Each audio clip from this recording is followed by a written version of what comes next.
एक बार फिर से आप सभी का बहुत बहुत स्वागत है। हम अध्ययन कर रहे हैं मरकुस का सुसमाचार और उसका पांचवें अध्याय से हम आगे बढ़ेंगे। तो मेरे प्यारे भाई बहनों, मैं आपको बताना चाहता हूं कि यहाँ जब हम पांचवा अध्याय पूरा पढ़ते हैं या छठा अध्याय पूरा पढ़ते हैं या फिर हम सातवां अध्याय पूरा पढ़ते हैं, तो वहां पर सारी बातों को हम कहीं ना कहीं मत्ती के सुसमाचार में उनका अध्ययन कर चुके हैं, उन्हें पढ़ चुके हैं, उन्हें हम सुन चुके हैं। जैसे कि हम अब जब हम पांचवें अध्याय के पहले वचन से लेकर के जब हम 20वें वचन तक पढ़ते हैं, तो यहां पर जो दुष्ट आत्मा से ग्रसित जो व्यक्ति है, जो कि कब्रिस्तान में रहा करता था, जो हमने पढ़ा था मत्ती के सुसमाचार 8वें अध्याय उसके 28वें वचन से लेकर 34वें वचन तक, ये हमने वहां पढ़ा था सारी बातों को कि उनको जो है सुअरों के झुंड में उसको वहां पर पैठ दिया गया था। ये सारी चीजें हमने वहां पढ़ी थी। और उसके बाद यायर की जो मृत पुत्री है और एक जो रोगी स्त्री है जिसे 12 साल से लहू बहने की जो शिकायत थी, वो भी हम 21वें वचन से हम जब हम इसे आगे पढ़ते हैं मरकुस के सुसमाचार 5वें अध्याय में और उसके 43वें वचन तक, तो ये सारी बातें हम मत्ती के सुसमाचार में इसको हम अध्ययन कर चुके हैं और अच्छे से कुछ अध्ययन कर चुके हैं। और ये जो दुष्टात्मा के ग्रस्त व्यक्ति को चंगा करना है, ये मैंने जैसे आपको बताया 8वें अध्याय में हम उसको पढ़ चुके हैं। और यहाँ पर जो उस एक लड़की जो मरी हुई जो लड़की मर गई थी, मृत पुत्री है, उसकी जो सरदार है, जो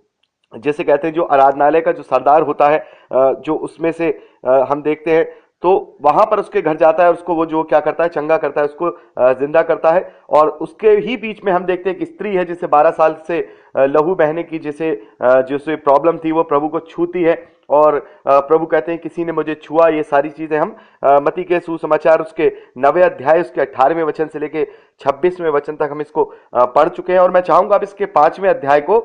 अच्छे से पढ़ लीजिए। मैंने आपको बता दिया है ये कहाँ कहाँ चीजें, और आपके पास अगर नई बाइबल है, जो हिंदी की जो बाइबल है, जो नई बाइबल है, उसमें सारे डिस्क्रिप्शन आपको उसमें मिल जाएंगे। ये कहाँ पर ये जो पैसेज है, कहाँ पर कौन से सुसमाचार में कहाँ कहाँ पाया जाता है,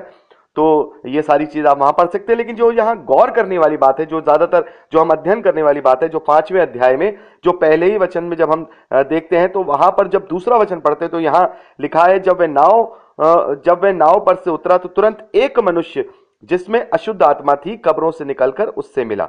तो ये बात जो है, कई बार मुझसे बहुत सारे भाई बहनों ने मुझसे ये पूछा भी था कि मत्ती के सुसमाचार में तो जब हम 8वें अध्याय में इस बात को पढ़ते हैं, इस पैसेज को पढ़ते हैं, इस चंगाई के विषय में, तो वहां पर 2 मनुष्यों के विषय में लिखा है कि 2 मनुष्यों में दुष्ट आत्माएं थी और बहुत प्रबल थी, कब्रों में रहती थी और वो कोई उनके आसपास नहीं जाता था। और इसी बात को जब हम लूका के सुसमाचार में उसके 8वें अध्याय उसके 26वें और 39वें वचन तक जब अध्ययन करते तो वहां भी एक ही मनुष्य के विषय में बताया गया कि एक मनुष्य है जिसमें दुष्ट आत्माएं बहुत प्रबल है, वो कब्रों में रहता है और उसमें पूरी दुष्ट आत्माओं की सेना है और वो सुअरों में पैठ कर जाती है। तो ये सारी चीजें हम देखते हैं, वो तो सारी चीजें सेम है, हमने जो मत्ती के सुसमाचार में पढ़ी। लेकिन यहाँ जो लोगों को थोड़ा सा परेशान करने वाली बात ये होती है कि एक सुसमाचार में 2 मनुष्यों के विषय में लिखा है और एक सुसमाचार में, यानी बाकी के जो 2 सुसमाचार है, उसमें एक एक मनुष्य के विषय में लिखा है। तो ऐसा कैसे हो सकता है? तो मैं आपको बता दूं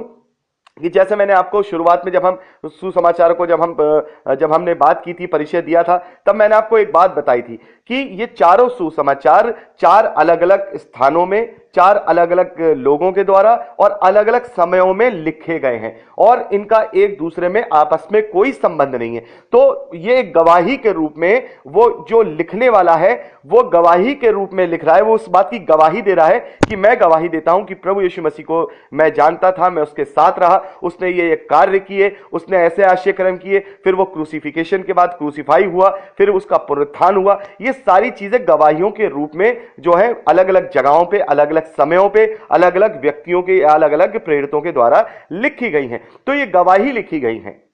और ये बात हम ये भी जानते हैं कि प्रभु यीशु मसीह से करीब, ये मरकुस के ही सुसमाचार की जो अप्रोक्सीमेटली जो डेट है, जैसा मैंने आपको बताया था कि जो अब जो नई जो थ्योरी है उसके हिसाब से 55 एडी से और 60 एडी के बीच में लिखी जाती है। वैसे उसको माना जाता है कि 65 एडी और 70 एडी के बीच में मरकुस का सुसमाचार लिखा गया है। लेकिन मान लीजिए इसको 60 एडी एक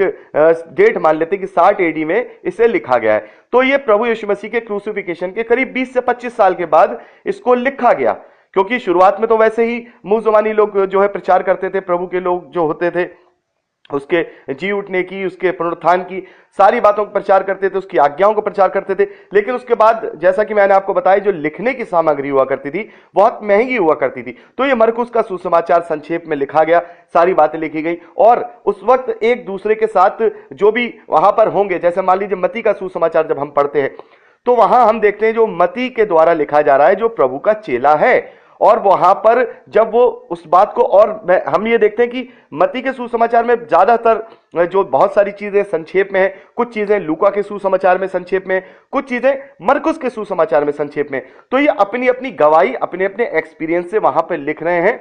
और यहां पर जो यहां दो व्यक्ति के विषय में लिखा जा रहा, तो अगर मत्ती के सुसमाचार में दो व्यक्ति जो कहा गया है, तो ज्यादातर संभावना यह है क्योंकि प्रभु यीशु मसीह के वो जो चेले हैं, साथ रहे हैं मत्ती, तो वहां पर वो अपने एक्सपीरियंस से लिख रहे हैं, तो वहां दो मनुष्य के विषय में लिख रहे हैं। और यहां पर जो यहां ये लिखा जा रहा है, तो ये गवाहियों के रूप में मरकुस जो है पतरस से गवाही ले रहे हैं, औरों से गवाही ले रहे हैं, और लूका ने तो सब कुछ गवाहियों पे ही लोगों से गवाही ले लेके कलेक्ट किया। जब हम लूका के सुसमाचार के पहले ही अध्याय, पहले वचन में पढ़ेंगे, तो वहां लूका ने ये बात बोला है कि मैंने अच्छी तरह से छानबीन करके लोगों की गवाहियों को लेकर कलेक्ट किया और उसके बाद इस सुसमाचार को लिखा है, ताकि लोगों इससे जो है इस पर विश्वास करें और अपना उद्धार पाएं। तो यहां पर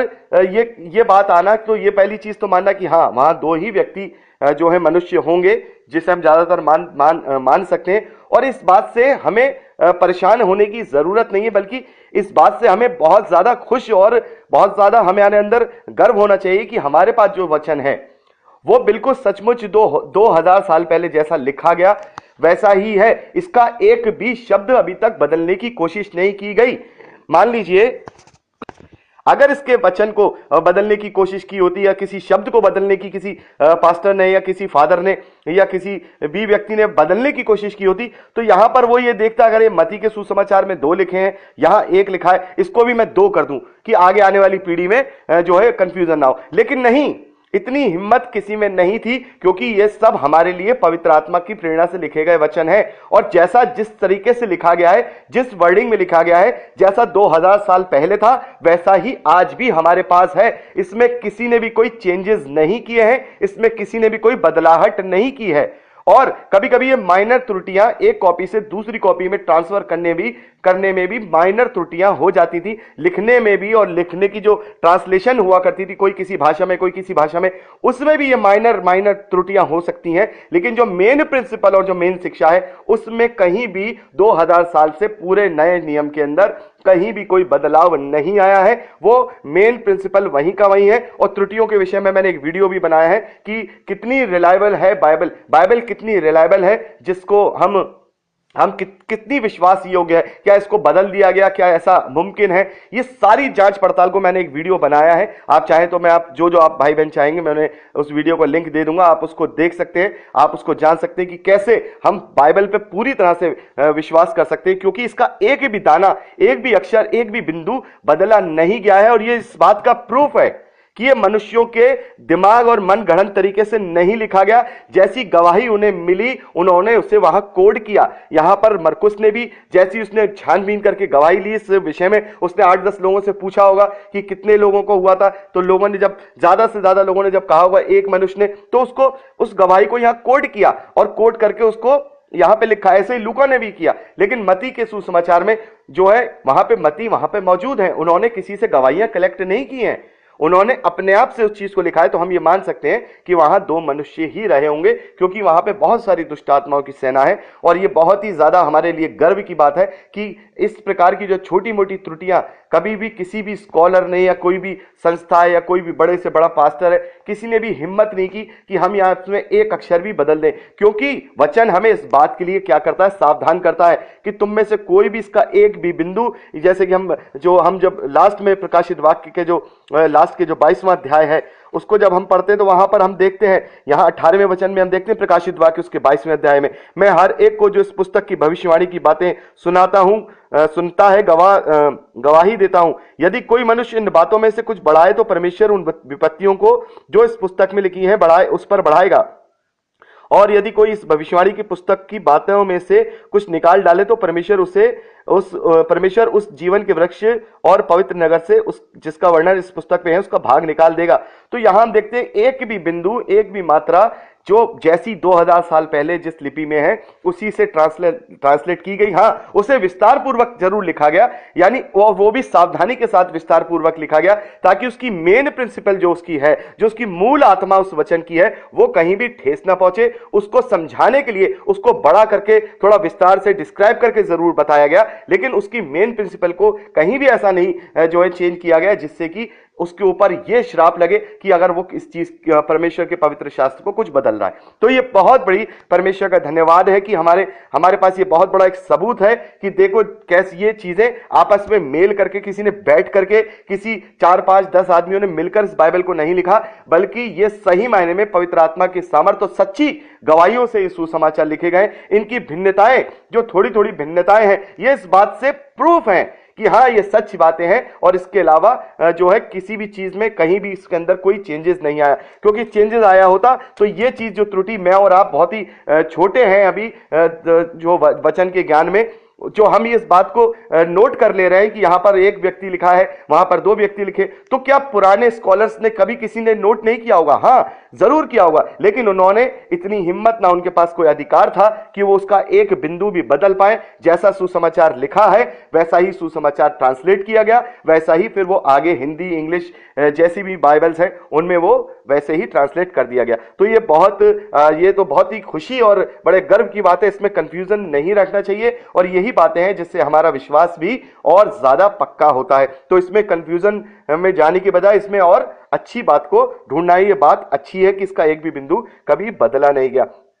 तो यहां पर मैंने आपको बताया जैसे 5वां अध्याय पूरी बातें दुष्टात्मा से ग्रसित जो व्यक्ति है, उसके बाद यायर की पुत्री की जो बात मैंने आपको बताया, जो एक स्त्री है 12 साल की, वह मत्ती के सुसमाचार 9वें अध्याय 18वें वचन से 26वें वचन तक पढ़ते हैं। तो ये हम अध्याय जो 5वां अध्याय है, जो एक बात को छोड़कर, जो मैंने आपको काफी टाइम भी हो गया इसको डिस्क्राइब करते हुए, तो इसको छोड़ करके और कोई डिफरेंसेस यहां पर हमें नहीं मिलता है। लेकिन जब इसे आप पढ़ेंगे तो ये थोड़ा विस्तार पूर्वक उस वर्णन को थोड़ा विस्तार से और बताया गया। मैं आप सबको रिकमेंड करूंगा कि इसको जरूर से 5वां अध्याय इसके 21वें वचन से लेकर के लास्ट 43वें वचन तक पढ़िए, और पवित्र आत्मा आपका सहायता करेगा। इसमें ज्यादा डिस्क्राइब करने की बात नहीं, लेकिन इसको बहुत ही विस्तार से, अच्छे से इसको, और मत्ती के सुसमाचार से ज्यादा विस्तार पूर्वक उस पूरी घटना को बताया गया है। आप इसको पढ़ेंगे तो परमेश्वर का वचन आपको जरूर से समझ में आएगा। लेकिन ऐसी कोई शिक्षा इसमें ऐसी नहीं है जो एक्स्ट्रा में आपको उसमें बताई जाए। और मैं आप सबको रिकमेंड करूंगा, जितने भी मेरे भाई बहन हैं जो बाइबल अध्ययन से जुड़े हुए हैं, यदि आपको कहीं भी आपको ये लगता है कि मरकुस के सुसमाचार में ये बात हमें जाननी है, तो आप उसको पूछ सकते हैं। मैं इसको मरकुस के सुसमाचार में ही आगे जब मैं रिकॉर्डिंग करूंगा तो उसको मैं लेकर के चलूंगा। कोई भी ऐसा कंफ्यूजन, कोई भी ऐसा डाउट जो मरकुस के सुसमाचार में जो हमें लगता है मैं जो शायद कभी ऐसा हुआ कि मैं डिस्क्राइब नहीं कर पाया या उसको मैंने स्किप कर दिया, तो जरूर से जरूर आप उसको मुझे जरूर बताइएगा, ताकि हमारा एक एक वचन का अध्ययन जो है कंप्लीट हो सके। तो आगे जब हम इसके 6ठे अध्याय को पढ़ते हैं